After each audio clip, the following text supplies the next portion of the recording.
Have you ever wondered why bread and wine are so important in Christianity?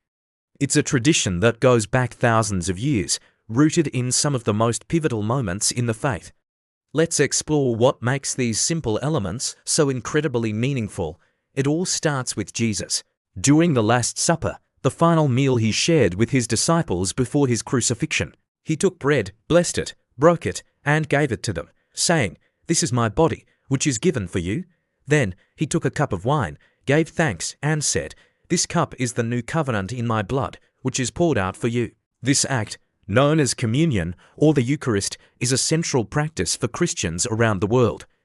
The bread symbolizes Jesus' body, broken for humanity's sins. It's a reminder of his sacrifice, his physical presence on earth, and his suffering. It represents nourishment, sustenance, and the bread of life that gives spiritual life to believers.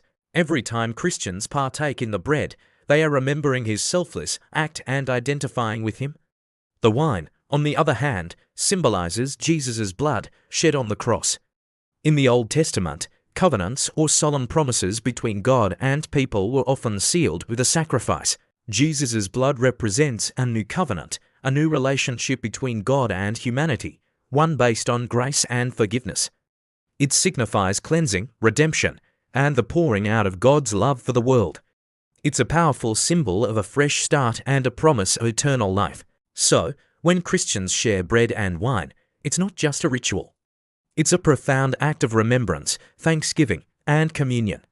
They are remembering Jesus' sacrifice, celebrating the new covenant of grace, and looking forward to the promised hope of the future. It's a physical act that connects them to a deep spiritual reality, uniting believers across time and cultures in a shared story of love and redemption. It's truly amazing how these everyday items can hold such profound meaning, linking the past, present, and future in a single, sacred moment. Thanks for watching, and if you found this interesting, don't forget to like and subscribe for more.